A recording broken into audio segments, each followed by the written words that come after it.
Porque pela graça sois salvos, mediante a fé. E isto não vem de vós, é dom de Deus, não de obras, para que ninguém se glorie. Pois somos feitura dele, criados em Cristo Jesus para boas obras, as quais Deus de antemão preparou para que andássemos nelas. Vou orar mais uma vez, por gentileza. Senhor, eis-me aqui, Pai. Deus, eu te agradeço por essa oportunidade de poder pregar a tua palavra. Te agradeço, Deus, pela rica oportunidade de estar aqui, Deus, na Igreja Presbiteriana das Palmeiras. Muito obrigado, Deus, pela recepção dos meus irmãos, pela alegria muito clara no rosto de cada um deles. Fala conosco, Deus, neste momento, Pai, por favor. Usa, Deus, usa-me neste momento para pregar a tua palavra com autoridade, com unção, com graça. Que a minha incompetência, que a minha limitação, que não seja um obstáculo, Deus, para que o Senhor fale aos nossos corações, aos corações das crianças, aos corações dos adultos. Que esse tema, Senhor Deus, fique muito claro para todos nós, que é pela graça que nós somos salvos, e que isso é mediante a fé, e que não vem de nós, é um dom de Deus, não de obras, para que ninguém se glorie. Amém, Deus. Meus irmãos, nós estamos diante de um texto, na verdade, ele é o resumo de tudo aquilo que o apóstolo Paulo, ele vinha falando, desde o capítulo 2, do versículo 1 até o versículo de número 7. Então, o que nós temos aqui é aquilo que nós chamamos do desfecho, é o clímax, da onde o apóstolo Paulo gostaria de chegar, aonde ele almejou chegar. Por exemplo, falando sobre as crianças e sobre este evento, tudo culminou para este momento. Esse momento das crianças, a gente perceber que elas entenderam a palavra, que os pais estão aqui, que Deus está sendo glorificado. Então houve uma meta, e a meta está sendo cumprida diante dos nossos olhos. E aqui nesse texto em específico, o apóstolo Paulo, ele quis chegar num ponto. Sabe quando você está conversando com uma pessoa, e eu me recordo muito do meu pai, que já faleceu, mas ele tinha uma mania de não ser muito objetivo.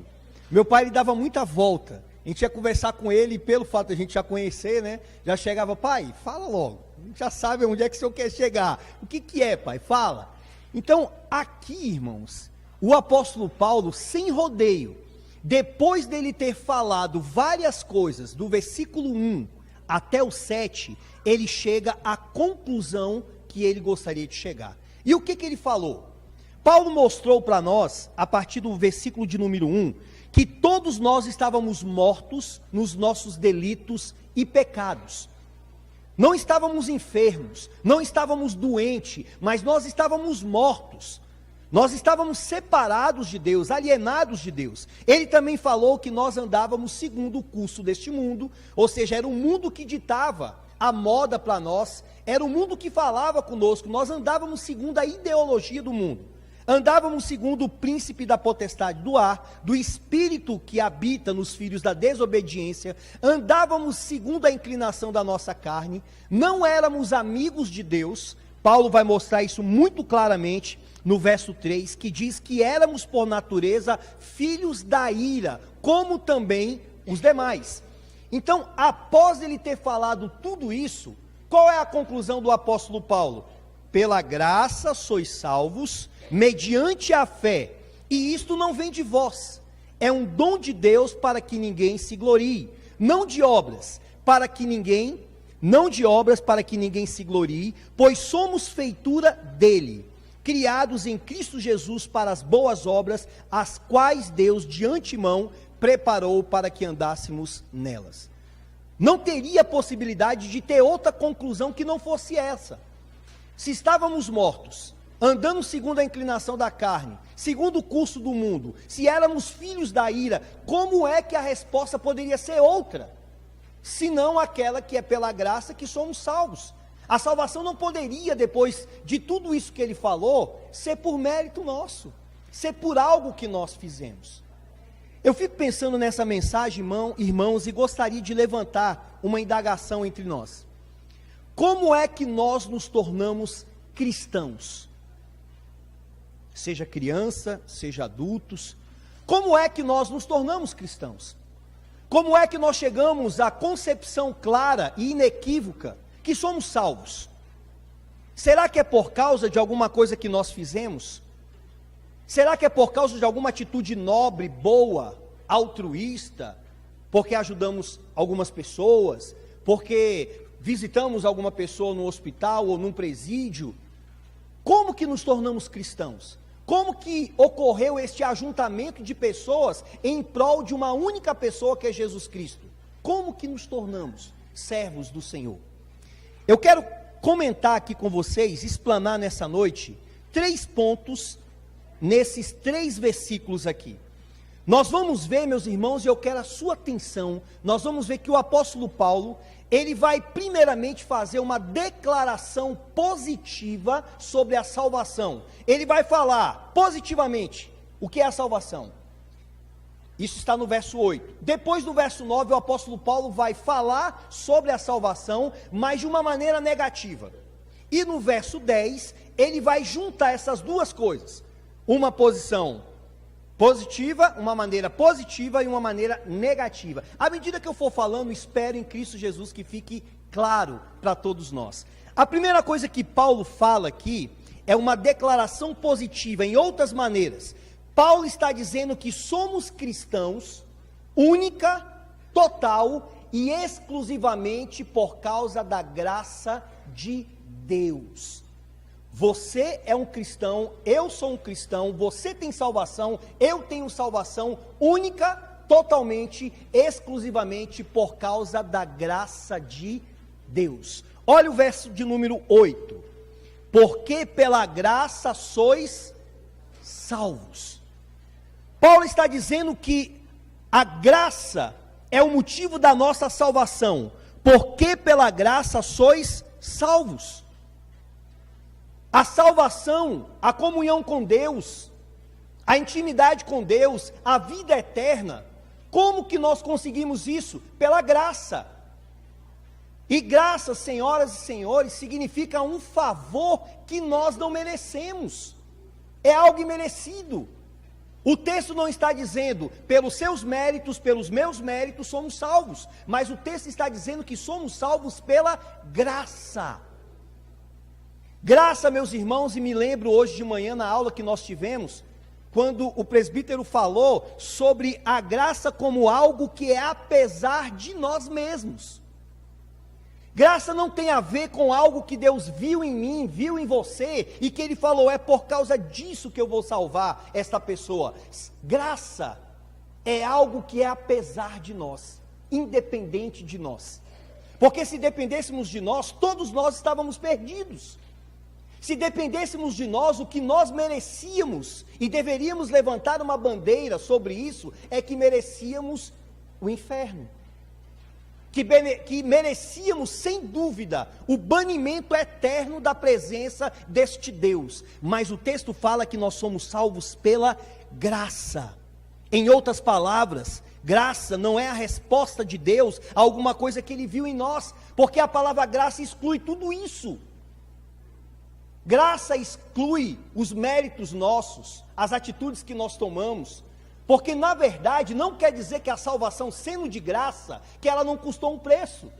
Não quer dizer que pelo fato de nós sermos salvos gratuitamente por Deus, que ninguém pagou um preço por isso.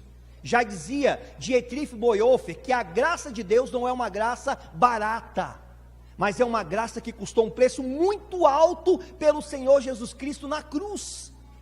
Foi Ele que cumpriu a lei no nosso lugar, foi Ele que sofreu a ira de Deus no nosso lugar, foi Ele que viveu uma vida reta, irrepreensível, de maneira que Ele poderia chegar para as pessoas e falar, qual de vós pode me acusar de algum pecado? E ninguém pôde. E por que que Jesus fez isso, crianças? Jesus fez isso para nos salvar. Ele é o segundo Adão. É aquele que cumpriu o que o primeiro Adão não cumpriu. Então nós podemos falar, e aqui eu não estou entrando em contradição, que a salvação ela é tanto por graça quanto por obras. Mas não é uma obra que você e eu cumpriu, que realizamos, é uma obra que Jesus realizou e ela chega para nós de graça, gratuitamente.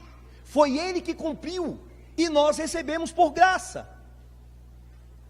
Salvação é por graça, salvação não é por mérito. Olha o texto, meus irmãos, vamos olhar de novo esse texto, desde o versículo de número 1.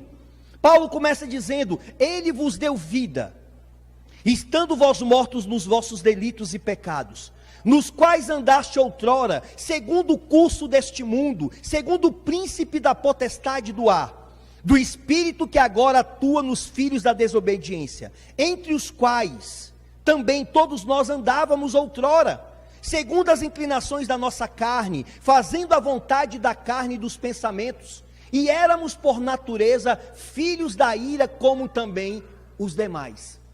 Vocês já pararam para pensar, se evangelho fosse isso aqui? Se a palavra de Deus se resumisse a esses versículos que eu acabei de ler, o que seria de nós?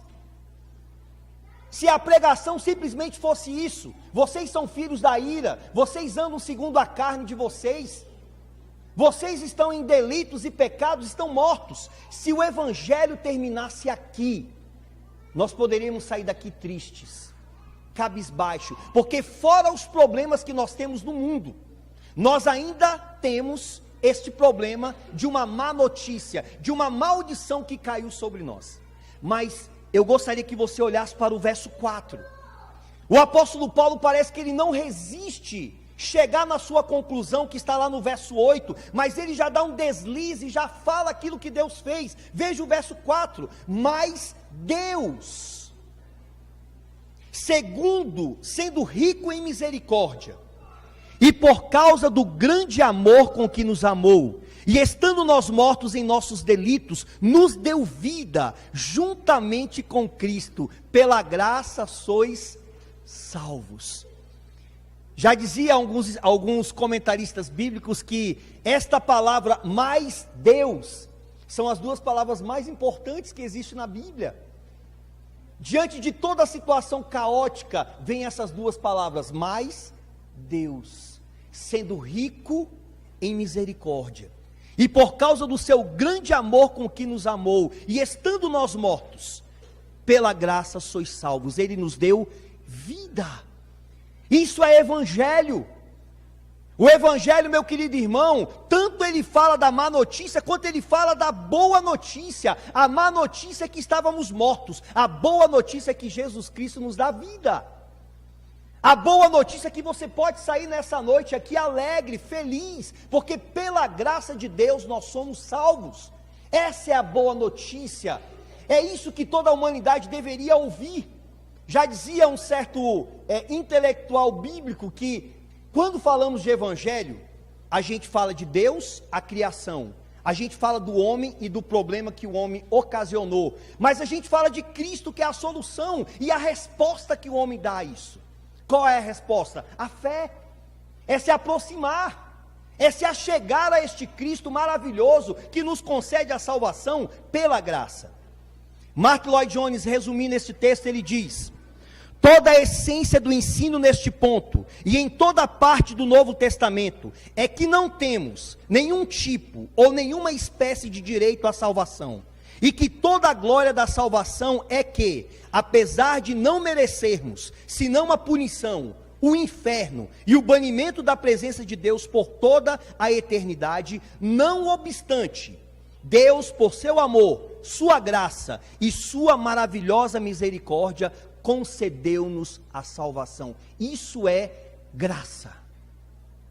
Pela graça sois salvos. Em segundo lugar, meus irmãos, Paulo agora, ele faz uma declaração negativa. Primeiramente ele falou: pela graça sois salvos. Mas em segundo lugar, ele vai falar da salvação, mas de uma forma negativa.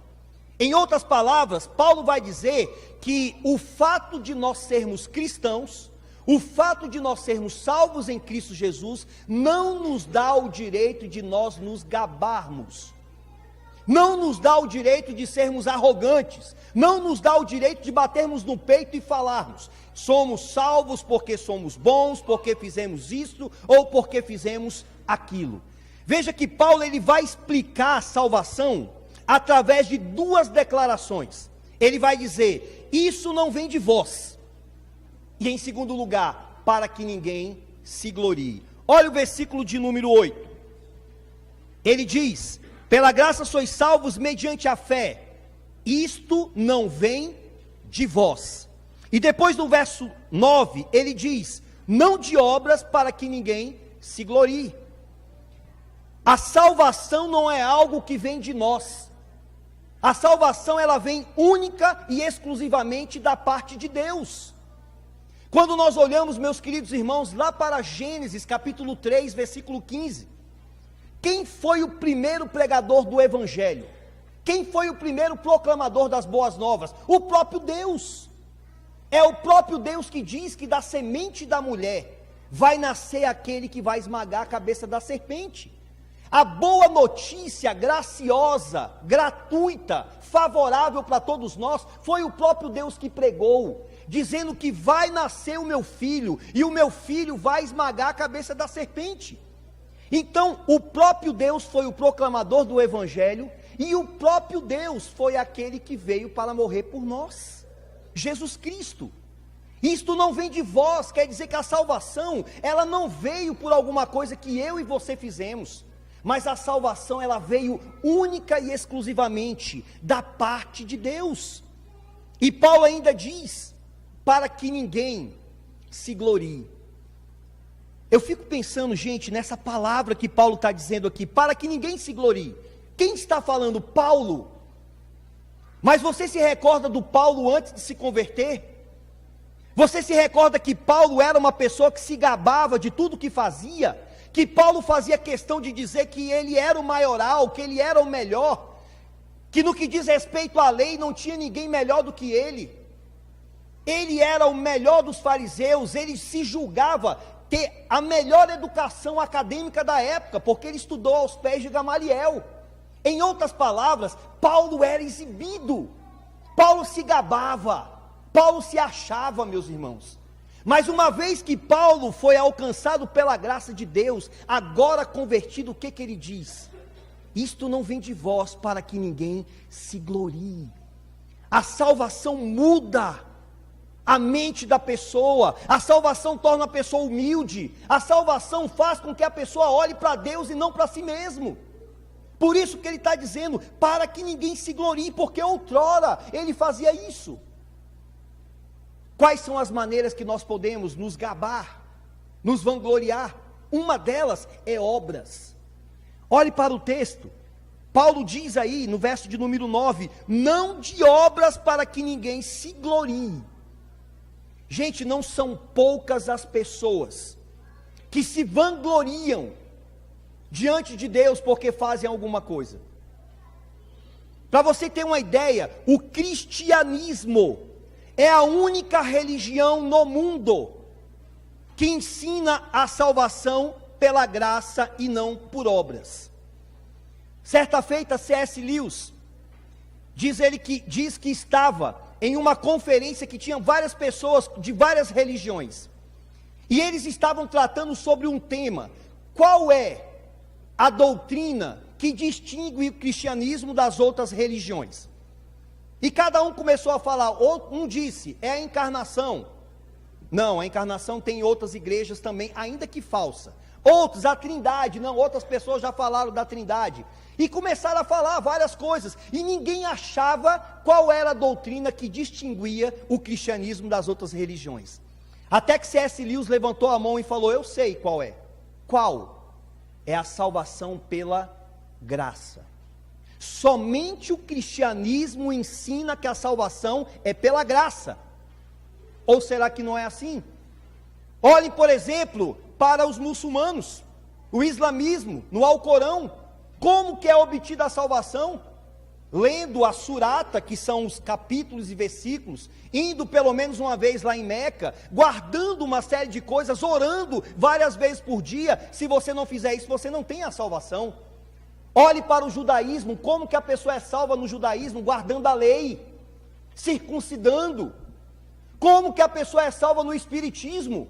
ela tem que praticar boas obras, ela tem que nascer, reencarnar, até que ela se torne um espírito perfeito, até que se torne uma Mahatma, uma pessoa iluminada, uma pessoa perfeita. E na concepção deles, Jesus foi um, Buda foi outro.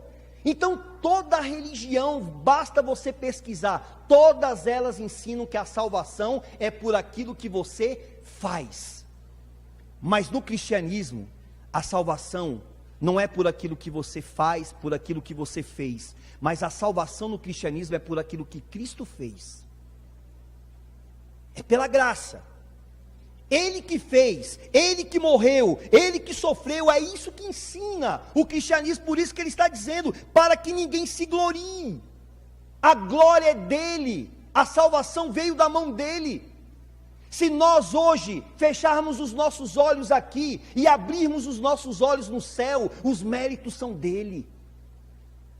Se tem muitas pessoas hoje na presença do Senhor, os méritos é dele, meu irmão. Ele que fez, Ele que pagou o preço, não fomos nós. Pela graça sois salvos, mediante a fé, e isto não vem de vós, é um dom de Deus. Martinho Lutero, na época da Reforma, ele dizia, dentro do contexto romanista, que havia duas maneiras, ou dois ensinos que tinha naquela época. Um, ele ensinava que era a Torre de Babel, e outro ele ensinava que era a escada de Betel. Ele pegou essas duas ilustrações para tentar mostrar aquilo que o homem faz e aquilo que Deus faz. Na Torre de Babel ele quis dizer, o homem faz um empreendimento para tentar chegar até Deus, mas na escada de Betel, aquela que Jacó viu, que anjos desciam e subiam, aquilo foi criado pelo próprio Deus, era o próprio Deus que vinha e descia, e ia e subia. Ele quis mostrar o seguinte: há muitas religiões que querem criar maneiras do homem ir até Deus, quando na verdade foi Deus que criou a maneira de vir até o homem. O que é o cristianismo? É o Emanuel, é o Deus conosco, é o Deus que se faz presente. Nós não temos condições de irmos até Ele, Ele que veio até nós. Foi Ele que desceu, foi Ele que encarnou, foi Ele que se humilhou, foi Ele que foi gerado no ventre de Maria para nos salvar. Amém, igreja? Nós percebemos aqui, irmãos, agora em terceiro lugar, primeiro, uma declaração positiva, pela graça sois salvos. Segundo, não vem de vocês, para que nenhum de vocês se glorie. E em terceiro lugar, Paulo vai mostrar para nós que o fato de sermos cristãos é totalmente resultado da obra de Deus. Olhe para o versículo de número 10. Pois somos feitura dele, criados em Cristo Jesus para as boas obras, as quais Deus de antemão preparou para que andássemos nela. O fato de sermos cristãos é totalmente resultado de quem? De Deus. Por isso que o verso 10, ele é muito claro. Olhe para o texto de novo, meus irmãos. Pois somos feitura de quem? De Deus. O texto está dizendo que foi Deus que nos fez. O texto está dizendo que a obra nossa, ou seja, de nós sermos cristãos, de sermos uma nova criatura, de sermos salvos, é uma obra de quem? De Deus. Somos feitura dele. E aqui eu gostaria, meus irmãos, que vocês tentassem visualizar como que isso é maravilhoso. Quando eu olho lá para o Gênesis, vejo Deus criando o mundo. O que nós vimos ali? No princípio criou Deus os céus e a terra. A terra era sem forma e vazia, havia trevas na face do abismo, e o Espírito de Deus pairava por sobre as águas. Quem é que criou o mundo? Deus, através do seu Filho e através do Espírito Santo. O Espírito Santo trouxe ordem àquilo que era caótico. Foi o Espírito Santo que colocou as coisas em ordem. Aí eu vou para o Novo Testamento e eu descubro que se alguém está em Cristo, nova criatura é. Só que na verdade a tradução está errada. Não é uma nova criatura, é uma nova criação. O cristão é um novo Gênesis. O cristão é uma nova criação de Deus, ou seja, o Senhor criou-nos, assim como Ele criou o mundo lá no começo. nós somos uma nova criatura, nós somos feitura de Deus, nós viemos da parte deste Deus. Você consegue visualizar isso, irmãos? Você consegue entender a magnitude disso? Saber bem assim, o mesmo poder que operou para criar o mundo, foi o poder que operou para nos tornar cristãos. Somos feitura dele. É como se nós disséssemos assim, nós somos uma fabricação de Deus, nós somos um produto de Deus. Deus é o artífice disso, foi Ele que fez tudo isso. Como que nos tornamos cristãos? Por causa da obra dele. Agora, olhe para o texto, irmãos, que tem uma coisa que me chama muita atenção também. Primeiro, como é que Deus realizou essa obra? Verso de número 10. Somos feitura dele, criados em Cristo Jesus para as boas obras. Como é que Deus nos criou? Através de quem? Cristo Jesus. Jesus não poderia ficar de fora, é claro, não tem como. Todas as bênçãos que chegam para nós, chega via Jesus Cristo. Paulo, ele não fala uma doutrina sem ele colocar Jesus Cristo no meio.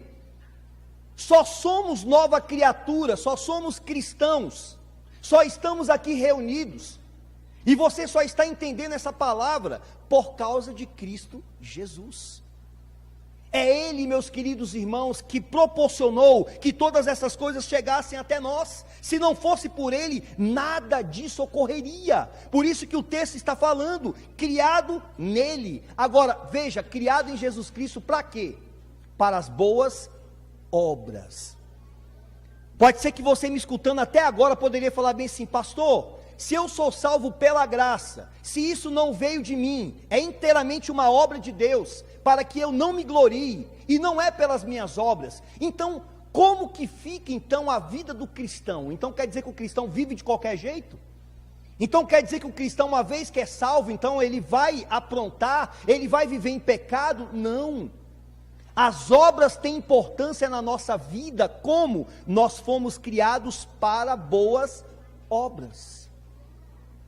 Ele não te salvou porque ele viu boas obras em você, mas ele te salvou para você praticar boas obras. Cristianismo, graça não é divorciada de obras. Em um momento há obra é depois. Estão entendendo, igreja? Obra, ela vem depois.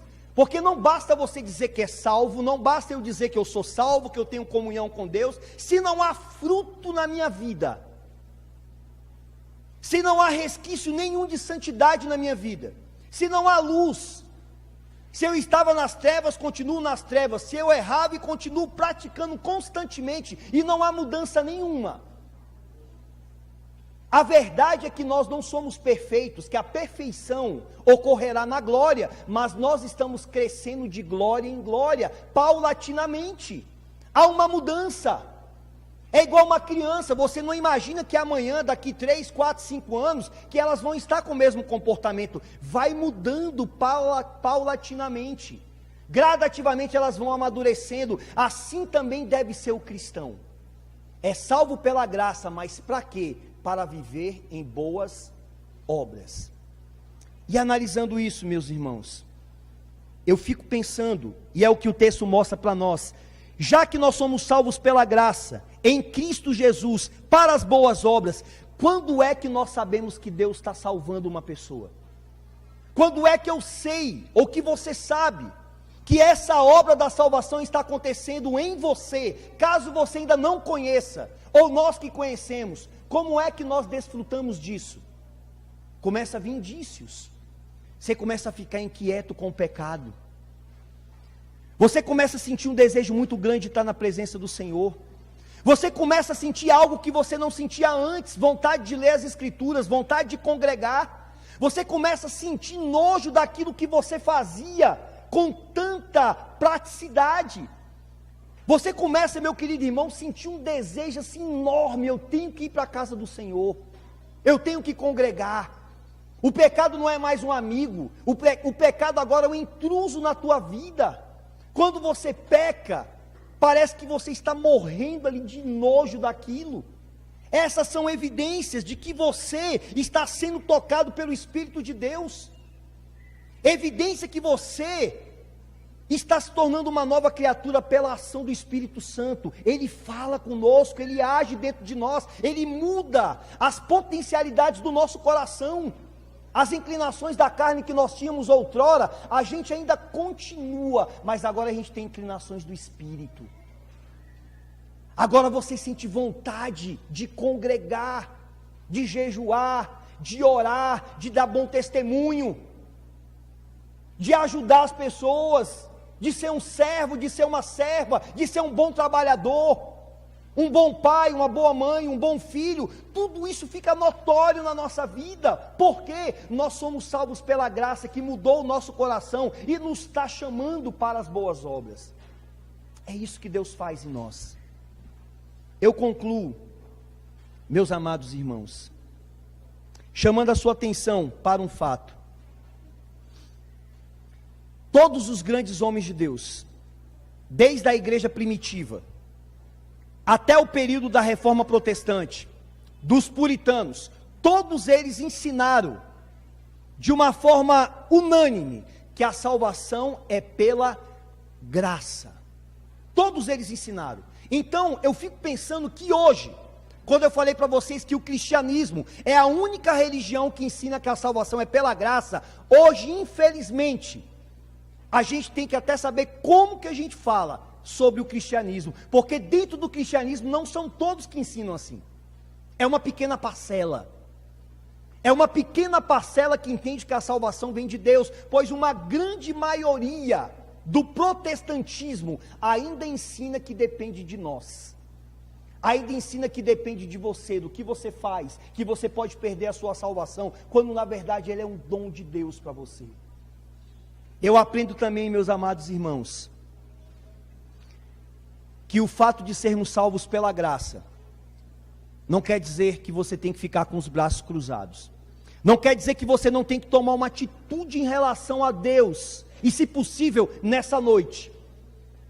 O Espírito Santo, ele é um Espírito que fala. O Espírito Santo, meu querido irmão, ele fala conosco, e se nós ouvirmos a voz do Senhor, nós temos que nos arrepender dos nossos pecados. Toda palavra nos leva a Cristo e toda palavra nos leva ao arrependimento.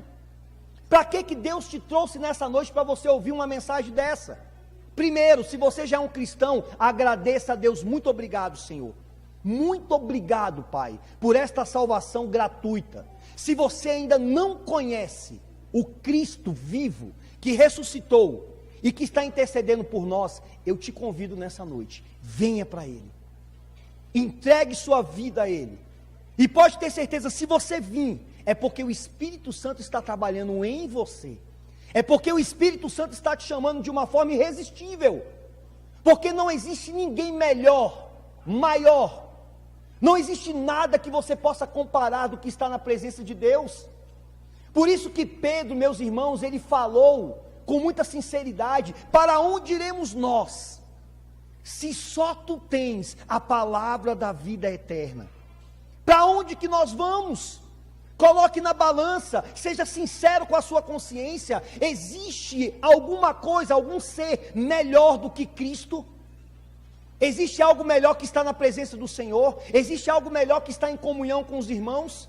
Existe algo melhor que continuar na presença desse Deus até aquele momento, ou da nossa morte, ou então que Cristo vier nos buscar?